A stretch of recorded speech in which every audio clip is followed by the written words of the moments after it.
Hey guys, this is Anime Ball Z here, and today we are going to be doing the opening part to What If Goku and Vegeta were trapped in the time chamber. I know you guys have been waiting for this What If for a while, but during this time I have been working on it and I'm so happy to finally be releasing it.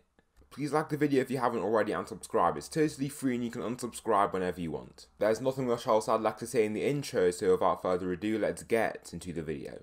Slick talker since a jet. Wintertime, all the time, ooh, yeah. Look at the way that I move, swag. Disrespectful and I'm rude, okay. I had cocaine in the school. This What If starts when the Z Fighters group up at the lookout. Instead of Goku and Gohan going into the time chamber, Goku and Vegeta decide to go into the time chamber together. Since they're basically equal at this point, they can gain a lot of Zenkai boosts from fighting each other. They enter and begin their first year inside the chamber, which is one day outside of the chamber. The first thing that changes is that Cell feels the key signature of the Z Fighters huddling together in a single location in the air. Perfect Cell, as a result, decides to fly over to the area this time to see what's going on. As they discuss who's going in next, Piccolo is horrified to feel Cell's terrorizing key signature approaching them at high speed. "It's Perfect Cell, he's coming here at full speed," Piccolo shouts. The rest of the fighters become silent, and in reaction Vegeta and future Trunks along with Gohan and Piccolo step forward to directly face the incoming warrior. Before Goku and Vegeta went into the time chamber, future Trunks, Piccolo and Gohan all went in together. Gohan unlocked Super Saiyan, Trunks did too, and Piccolo got stronger. Even though only 2 people normally can enter the time chamber, Piccolo is able to tag along since all that he needs to survive is water and not food and other items like Gohan and Trunks do. Gohan is by far the strongest out of these fighters, but since his training partners are so weak compared to Goku, he isn't exactly able to surpass him. He is around a third to a half of his canon strength, and he is capable of Super Saiyan grade 1 and 2 that he steals from future Trunks. Piccolo also ends up stronger than he is after he enters the time chamber alone, since he's able to spar with powerful Saiyans. "Do not take another step closer, if you do I'll blast you to smithereens," Piccolo shouts, holding out his palm in preparation. "What a rude welcoming," Cell says jokingly, stepping forwards. Piccolo shouts and launches an energy wave akin to the energy wave that he launched towards Raditz many years before. The smoke clears and Cell just walks through it before blasting forward to attack the trio. Future Trunks and Gohan in reaction both roar and enter Super Saiyan to clash with Cell. They launch an attack that they had been theorizing before, which is a combination of Gohan's Masenko and a full power energy wave from Trunks. To add to this technique, Piccolo launches his very own Masenko and the 3 beams combine to form a super powered energy wave that zooms right towards Cell. This time he catches it and feels that it's much stronger than the energy wave that Piccolo shot out. Gohan is only around 30% his strength and Trunks is much lower than that, while Piccolo's percent of his strength is rather negligible. Even if all of them were to combine their forces as they are doing now, it does nothing to him. He then ferociously slaps away the energy wave, leaving the fighters dumbfounded. Using his amazing speed, he zooms ahead and slams into Piccolo, making him cough up blood. This hurls him across the lookout and causes him to fall right off it, but Krillin dives off to try and catch him. "You're dead," Gohan shouts, attempting to punch Cell. The punch lands, but Cell doesn't even move after he is hit. In reaction, he knees Gohan in his stomach, then raises him up so that his eyes are in line with his. "Did you think you can actually injure the perfect life form?" Cell shouts, squeezing on Gohan's frail neck. Trunks, while he is distracted, steps back and launches his burning attack at an angle so that Gohan gets the least amount of damage. However, Cell tanks this attack and is left with a minor bruise that vanishes in seconds. He punches Gohan in his gut so hard that he falls out of Super Saiyan, and the force from this prolonged squeeze causes him to then lose consciousness. "What can I do?" Trunks wonders, seeing 2 of his comrades down and dying. "I said that we will fight at my Cell games, this is unnecessary," Cell shouts to the other fighters, but Trunks is too welled up with rage. He charges forward and even enters grade 2, which gives him a much more muscular physique. He tries to use his burning attack from much closer to try and deal more damage. The red ball of energy is swift, but Cell just swipes it away and it then slams into the hyperbolic time chamber entrance building. It totally crumbles and the explosion leaves everyone utterly horrified. Cell doesn't know the cause of their expressions, but then just flies off the lookout as he has no interest in fighting them. He is waiting for Goku and Vegeta to arrive from wherever they have gone to. Trunks can do nothing but just fall to the ground in shock. "They're locked in," Krillin says, with widened eyes. From inside the chamber, Goku and Vegeta are exchanging some punches in Super Saiyan. Goku flips back tens of meters away from his aggressor. From beside them, the door to the hyperbolic time chamber just blows up basically. Not a visible explosion, but it just crumbles. "The door," Vegeta shouts, flying right to the scene with Goku. They get to the area where the door is supposed to be, but once they see this, it also horrifies them. "We're stuck in here." After this, the only people who can attend the Cell games are the Z Fighters. Goku and Vegeta have been locked away, and so that they can have the greatest shot of winning, Gohan is first up to face the life form. Gohan and Cell face each other, just like in the canon timeline, but this time Gohan is much weaker. He still does have great potential, and even without someone specifically trying to harness such power, he has made great leaps and bounds in his strength. You send this child to face me. Where are Goku and Vegeta? Cell asks the group, annoyed.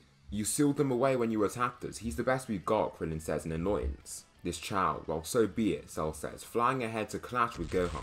Gohan slides back from this slam and Cell doesn't even move from his original position at all, and this scares the other Z fighters quite a bit. However, Gohan knows that he is the last hope of the planet and decides to up the stakes to his full power. He roars and grows in muscle until he enters his Super Saiyan Grade 2 form. You're rather bulky, let's see if you've gotten any stronger, Cell says, flying back to him. Gohan blocks his first punch and throws two of his own to his stomach before spinning to try and land a kick to his head. To his surprise, Cell veers past this kick and lands a single bone-snapping punch that leaves Gohan stunned once again. Cell doesn't even stop and continues to lay out on Gohan, using all the tricks in the book, hooks, kicks, uppercuts, anything. Gohan, now beaten up and with some broken teeth, stumbles to a knee before he is forced to take an uppercut to the chin. This punch slams him into his back and the Z fighters can barely stand to watch. He returns to his base and just coughs out blood onto the arena. I'm not having any fun with this kid, Cell shouts in fury. Maybe just give us some time. Goku and Vegeta can find their way out in a few days. I know they can, Piccolo says, in an attempt to save the planet. You're lucky that I actually want to face someone of substance. Fine, if those Saiyans do not show up in 30 days, I'll blow this planet and the solar system to smithereens. Do not bother me or I will strike you all down, Cell says, pushing Gohan out of the ring. Then, the fighters heal Gohan with a senzu bean and leave the area, thinking of what to do. What are we supposed to do? They're literally trapped in there. He will destroy the planet in 30 days, Tien says. Good thinking though, Piccolo, giving us time like that, Krillin replies, as they fly away. So the group decide to train as hard as they possibly can in these 30 days. It's all they can do to hope that their chances of winning against Cell are as maximised as possible. With Goku and Vegeta in the chamber, all they can do now is get as strong as possible. Vegeta theorises that just maybe if they get strong enough, they could escape from the chamber and return to save Earth somehow. Goku somewhat agrees with this, and so they go through some arduous, grueling training to grow as strong as they can, as fast as they can. 14 years into their time in the chamber, both Saiyans have gained access to Super Saiyan 3. Their beards are long and bushy, while they have also mastered Super Saiyan and even Super Saiyan 2. Therefore, Super Saiyan 2 for them feels like Super Saiyan Grade 4. They are well on their way to mastering Super Saiyan 3, but they haven't completed that just yet. They have gotten way stronger in this time. If Goku went from below android level to a good portion of Cell strength in a year, these two are bound to receive massive boosts to their strength. Their base forms are now strong enough to take out their very own counterparts that entered the chamber 14 years prior. On the outside, Gohan has gained access to Grade 3, but both fighters, Trunks and Gohan, realise that the form will be useless against Cell since it makes them so slow. With constant spars, they grow quite a bit stronger, but it isn't enough to even think of facing Cell just yet. Goku and Vegeta both meditate in Super Saiyan 3 while in the chamber. Their beards, although slightly trimmed, still reach down to their lower chests. Vegeta has gained the same theory that he gained in Superhero, where he thought of meditating and calming his body to fight in an efficient way.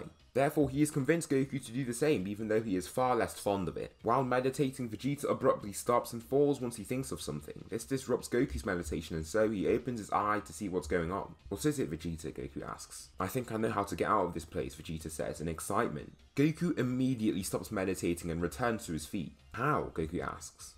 We must make a portal ourselves. I don't know how, but if we make a portal to Earth, we should be able to try and save everyone, Vegeta explains. That sounds like a good idea. How would we get the portal going though? Goku asks. Vegeta then starts lifting the suppression on his body slowly, creating cracks in the ground around him. The floor rumbles and the loose rocks around him float from him, releasing his true strength. He then starts to shout and engulfs in a massive golden aura that is quite blinding. Releasing his full power, he has unbelievable amounts of power never seen in the anime prior to this point. Ahead of him, a portal manifests that is much more stable than the one Gotenks created, and it's the size of an adult human in width and height. Vegeta then returns to his base form and the area settles, and Goku does the same. I think we can get home, Goku says once they see the Cell Games arena displayed in the portal. Now Gohan faces Cell and is significantly stronger than he was before. I'd say that he's now 60 to 70% as strong as he was in canon, which is still too little power for him to face Cell. Well, if he was to use Super Saiyan 2, he would then become stronger than Cell. However, as of right now, he's only capable of Grade 3. They both stand off and Gohan doesn't pull his gaze off him to try and make himself seem more powerful. Everyone stops in place and looks in the direction of the terrifyingly large key signature that they can all sense in the sky. Goku and Vegeta then descend from the portal to reveal themselves in their base forms. Even though they are suppressed, everyone looks at them in fear, including Cell himself. Gohan smiles once he sees them, then hops off the arena once Gohan lands in front of Cell.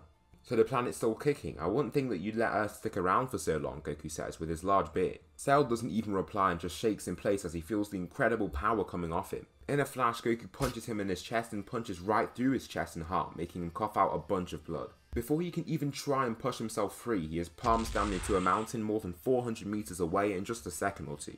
Goku's doing all this in his base form, how is this possible? Krillin thinks in awe. Cell then heals and returns to his ordinary form and flies right back to Goku angrily. So if I hurt you, you just regenerate, I guess I'll just have to vaporize you, Goku says, stepping back to then release a one-hand energy wave. This energy wave is massive and makes the entire area very bright. All of the Z Fighters have to shut their eyes to not get blinded. Cell is vaporized in the blast and the threat of Cell is totally removed. This time Android 17 and 18 are revived by Krillin. Their bombs are then removed after they realise that they can really get killed whenever. This is because Goku and Vegeta are so much stronger than them. They are reluctant to let Krillin do this, but they do acknowledge that they were wrongly absorbed and killed by Cell. Android 17 just leaves and Krillin gets in a relationship with Android 18 after all of this happens, so no destruction is caused. The people killed by Cell are still revived by Yamcha and the Cell saga comes to an end after this. So that will conclude the opening part to what if Goku and Vegeta were trapped in the time chamber. I'm sorry that this video was quite short, I didn't realise how short I made the script. Don't worry, all the next parts will be a lot longer than this. Please tell me something you liked about the video or something that I should improve on for the next part. Thanks so much for watching and I'll see you in the next video.